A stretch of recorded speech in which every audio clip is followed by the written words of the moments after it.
नमस्कार। आकाशवाणी से प्रस्तुत है समाचार प्रभात।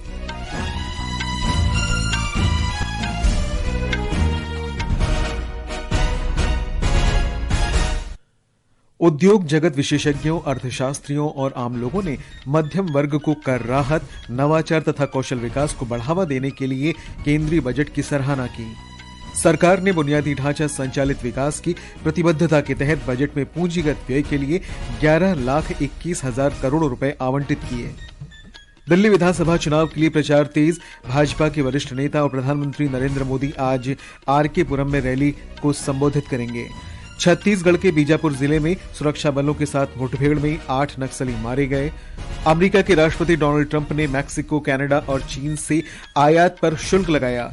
राउरकेला में सांची राढ़ बंगाल टाइगर्स ने हैदराबाद तूफान्स को हराकर पुरुष हॉकी इंडिया लीग का खिताब जीता। और कुआलालंपुर में आईसीसी अंडर 19 महिला T20 विश्व कप के फाइनल में आज भारत का मुकाबला दक्षिण अफ्रीका से होगा। समाचार प्रभात के साथ मैं निखिल कुमार। प्रधानमंत्री नरेंद्र मोदी ने केंद्रीय बजट को भारत की प्रगति के लिए परिवर्तनकारी बताया है। उन्होंने कहा कि विकसित भारत की देश की यात्रा को गति देने में यह महत्वपूर्ण भूमिका निभाएगा।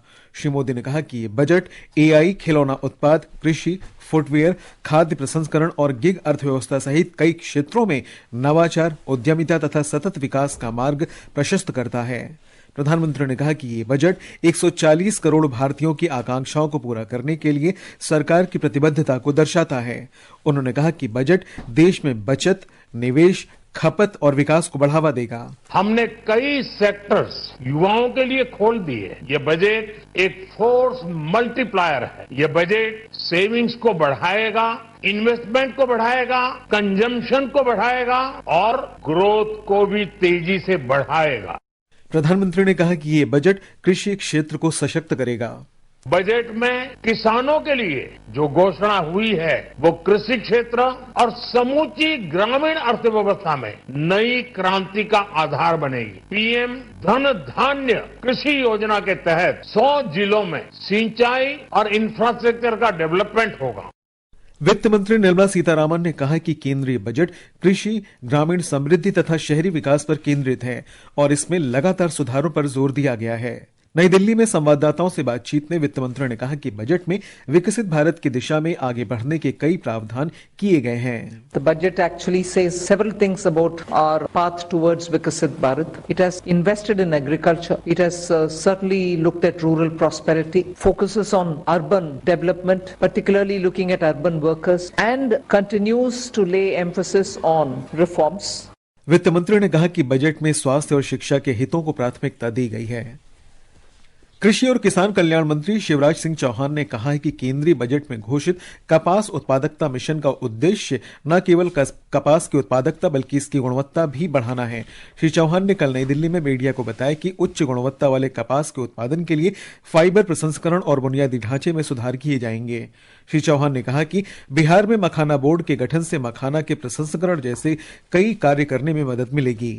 मखाना विशेषकर बिहार, उत्तर प्रदेश जैसे कई राज्यों में गरीब किसान उत्पादित करते हैं। जैसे कई काम करने के लिए मखाना बोर्ड का गठन किया जाएगा और ये सारे कदम जो उठाए गए वो कृषि की उत्पादकता बढ़ाएंगे, उत्पादन की लागत घटाएंगे।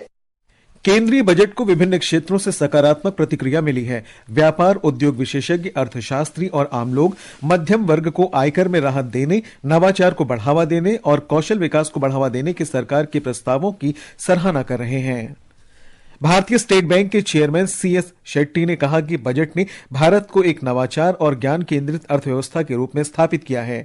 आकाशवाणी समाचार से विशेष बातचीत में भारतीय वाणिज्य और उद्योग महासंघ फिक्की के अध्यक्ष हर्षवर्धन अग्रवाल ने कहा कि बजट प्रस्तावों के माध्यम से मध्यम वर्ग को राहत मिलेगी और सभी क्षेत्रों में मांग में सुधार होने से निजी क्षेत्र को भी निवेश योजनाओं का प्रोत्साहन मिलेगा। Lot of focus has been given on inclusive growth with special focus on employment, agriculture, make in India and women empowerment. Simplification of taxes, ease of doing business and reducing disputes is also a welcome step. Overall, I think it's a very good budget. देश के पूर्वोत्तर हिस्से के अर्थशास्त्रियों ने भी budget की सराहना की है। असम केंद्रीय विश्वविद्यालय में अर्थशास्त्र विभाग के प्रमुख प्रोफेसर ऋतिक मजूमदार ने कम आय वाले करदाताओं को दी गई कर राहत की सराहना की है। This budget has introduced significant measures to enhance the spending power of the middle class. The income tax exemption threshold has been raised from 7 lakh to 12 lakh rupees, providing substantial relief to taxpayers. These changes are expected to boost household consumption, savings and investment. आम लोगों ने भी budget का स्वागत किया है क्योंकि budget में मध्यम वर्ग, रोजगार, बुनियादी ढांचे, निर्यात और पर्यटन पर विशेष ध्यान दिया गया है। नई दिल्ली में चिकित्सा उद्योग में कार्यरत पेशेवर ने कहा कि संशोधित आयकर स्लैब से मध्यम वर्ग को मदद मिलेगी। वरिष्ठ नागरिक बिपिन राय पटेल ने भी इस बजट को अर्थव्यवस्था की वृद्धि के लिए महत्वपूर्ण बताया। बजट अच्छा है, कुल मिला के 12 लाख तक जो इनकम टैक्स इन्होंने मूव किया है वो अच्छी बात है आम पब्लिक के लिए, और इंफ्रास्ट्रक्चर भी बढ़ेगा, काम बढ़ेगा, इससे कोई दिक्कत वाली बात नहीं। युवा उद्यमी पारुल केसवानी ने भी बजट पर अपनी प्रतिक्रिया साझा की है। I believe that the revised income tax slab will help the middle class as it will provide them with more disposable income in their hand, and because of that they will save more money and invest more. पश्चिम बंगाल के लोगों ने budget का स्वागत किया है। राज्य के वेतन भोगी लोग 12 लाख रुपए तक की आय पर आयकर नहीं लगाने से प्रसन्न हैं। गिग वर्कर्स अपने लिए की गई घोषणाओं से प्रसन्न हैं। ये समाचार हमारी वेबसाइट www.newsonair.gov.in और हमारे news on AIR mobile app पर भी उपलब्ध हैं। समाचार प्रभात में आपका फिर स्वागत है। सरकार ने वर्ष 2025-26 के बजट में 11,21,000 करोड़ रुपए के पूंजीगत व्यय का लक्ष्य रखा है। सरकार ने रक्षा और रेलवे के लिए व्यापक बजट आवंटित किया है। रक्षा क्षेत्र के लिए रिकॉर्ड 6,81,000 करोड़ रुपए का आवंटन है। रेल और सूचना प्रसारण मंत्री अश्विनी वैष्णव ने कहा कि केंद्रीय बजट ने विकसित भारत की कई योजनाओं को सशक्तिकरण प्रदान किया है। संवाददाताओं से बातचीत में उन्होंने कहा कि रेलवे के लिए 2,52,000 करोड़ रुपए का पूंजीगत व्यय रखा गया है। उन्होंने ये भी कहा कि रेलवे अपना नेटवर्क बढ़ा रहा है और सुरक्षा पर विशेष रूप से ध्यान दिया जा रहा है। Once again, very thankful to Honorable Prime Minister and Honorable Finance Minister for supporting the growth of railways. The capital expenditure for railways is huge, 2,52,000 crore GBS, and this is something which was really needed. Railway has been expanding its network, getting better types of trains, and simultaneously focusing on safety. Delhi विधानसभा चुनाव के लिए प्रचार कल शाम समाप्त हो जाएगा। राजनीतिक दलों ने मतदाताओं को पक्ष में करने के लिए प्रयास तेज कर दिए हैं। 70 सदस्यों की विधानसभा के लिए बुधवार 5 फरवरी को मतदान होगा। वोटों की गिनती 8 फरवरी को होगी। सभी दलों के नेता अपने उम्मीदवारों के पक्ष में रैलियां और रोड शो कर रहे हैं। भाजपा के वरिष्ठ नेता और प्रधानमंत्री नरेंद्र मोदी आज दोपहर आर के पुरम में जनसभा को संबोधित करेंगे। कांग्रेस नेता राहुल गांधी ने सदर बाजार में एक रैली को कल संबोधित करते हुए कहा कि देश में घृणा और हिंसा तथा प्रेम और भाईचारे की विचारधाराओं के बीच संघर्ष है। वहीं आम आदमी पार्टी के नेता अरविंद केजरीवाल ने कई रैलियों को कल संबोधित किया। उन्होंने अपनी पार्टी की सरकार द्वारा दिल्ली के स्कूलों, अस्पतालों और जनसेवाओं में सुधार किए जाने का उल्लेख किया। दिल्ली विधानसभा चुनाव के लिए बुधवार को मतदान होगा। आकाशवाणी समाचार 70 सदस्यों की दिल्ली विधानसभा के चुनाव पर विशेष श्रृंखला प्रसारित कर रहा है। आज हम जानकारी देंगे बिजवासा निर्वाचन क्षेत्र की।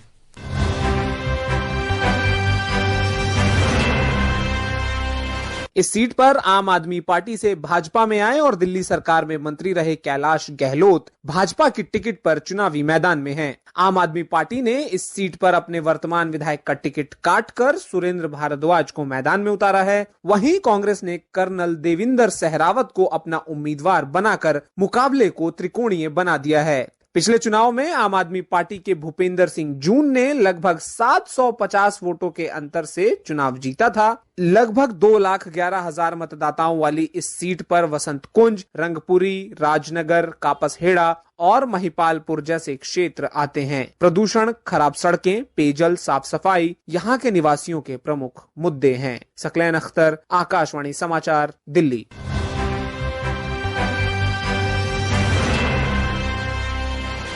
छत्तीसगढ़ के बीजापुर जिले में कल सुरक्षा बलों के साथ मुठभेड़ में 8 माओवादी मारे गए। पुलिस के अनुसार जिले के गंगलोर क्षेत्र में माओवादियों के होने की जानकारी मिलने के बाद तलाशी अभियान शुरू किया गया। दोनों ओर से गोलीबारी के बाद घटनास्थल से 8 नक्सलियों के शव तथा राइफल और हथगोले बरामद हुए।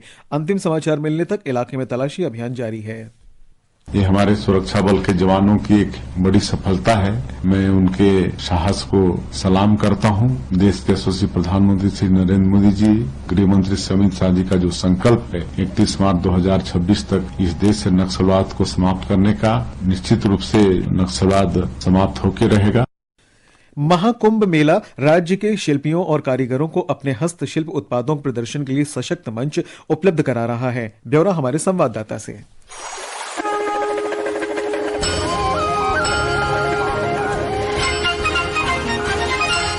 एक जिला एक उत्पाद स्थानीय कारीगरों के साथ साथ क्षेत्रीय विकास के लिए भी एक महत्वपूर्ण योजना है। केंद्र सरकार की इस पहल ने कई कारीगरों को प्रशिक्षण, संसाधन और बाजार की पहुंच प्रदान की है। आकाशवाणी समाचार से बात करते हुए एक कारीगर नितिन पाल ने बताया कि एक जिला एक उत्पाद योजना के कारण उसका कारोबार बढ़ा है और लोग उसके उत्पाद को खरीद रहे हैं। हमारा गन्ने का प्रोडक्ट है, पूरा ऑर्गेनिक तरीके से तैयार है।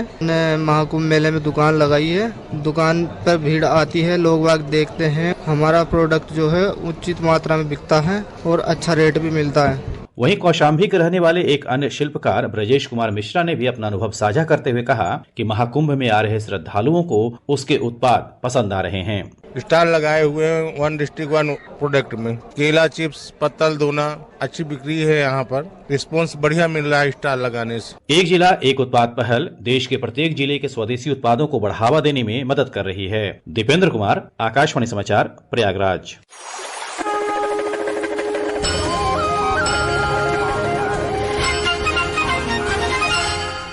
अमेरिका के राष्ट्रपति डोनाल्ड ट्रंप ने मैक्सिको, कनाडा और चीन से आयात पर शुल्क लगा दिया है।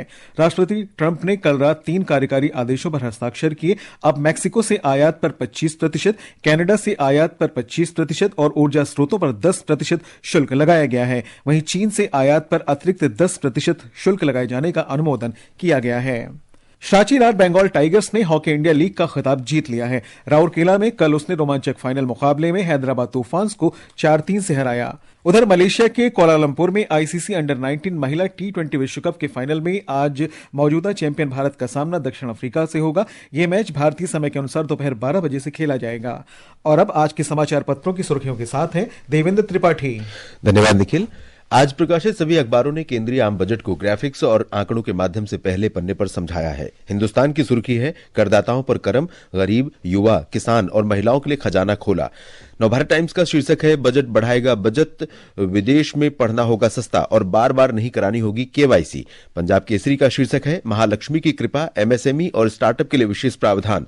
अमर उजाला की सुर्खी है, मध्य वर्ग का महाकुंभ, योजनाओं की सौगात। जनसत्ता ने लिखा है, 200 वंदे भारत और 100 अमृत भारत तथा 17,500 रेल डिब्बों के निर्माण को मंजूरी। वीर अर्जुन और दैनिक ट्रिब्यून के शब्द हैं, मिडिल क्लास को मिला तोहफा, महंगी दवाओं से राहत देने का प्रयास, हरित ऊर्जा पर ध्यान केंद्रित। देशबंधु ने बजट पर विभिन्न राजनीतिक दलों के प्रमुख नेताओं की बजट पर प्रतिक्रिया प्रकाशित की है। राजस्थान पत्रिका ने लिखा है, बजट की घोषणाओं से असमंजस में रहा बाजार, दिन भर उठापटक। दिल्ली विधानसभा चुनाव पर दैनिक जागरण की सुर्खी है, आम आदमी पार्टी छोड़ चुके 8 विधायक बने भाजपाई। और दैनिक भास्कर के अनुसार, कनाडा में जस्टिन ट्रूडो की जगह लेने की रेस में 3 महिलाएं, भारत की रूबी ढल्ला भी शामिल। और अंत में मुख्य समाचार एक बार फिर। उद्योग जगत विशेषज्ञों, अर्थशास्त्रियों और आम लोगों ने मध्यम वर्ग को कर राहत, नवाचार तथा कौशल विकास को बढ़ावा देने के लिए केंद्रीय बजट की सराहना की। सरकार ने बुनियादी ढांचा संचालित विकास की प्रतिबद्धता के तहत बजट में पूंजीगत व्यय के लिए 11,21,000 करोड़ रुपए आवंटित किए। दिल्ली विधानसभा चुनाव के लिए प्रचार तेज। भाजपा के वरिष्ठ नेता और प्रधानमंत्री नरेंद्र मोदी आज आरके पुरम में रैली को संबोधित करेंगे। छत्तीसगढ़ के बीजापुर जिले में सुरक्षा बलों के साथ मुठभेड़ में 8 नक्सली मारे गए। अमेरिका के राष्ट्रपति डोनाल्ड ट्रंप ने मैक्सिको, कनाडा और चीन से आयात पर शुल्क लगाया। और राउरकेला में सांची राड बंगाल टाइगर्स ने हैदराबाद तूफान्स को हराकर पुरुष हॉकी इंडिया लीग का खिताब जीता। इसके साथ ही समाचार प्रभात का ये अंक समाप्त हुआ। नमस्कार।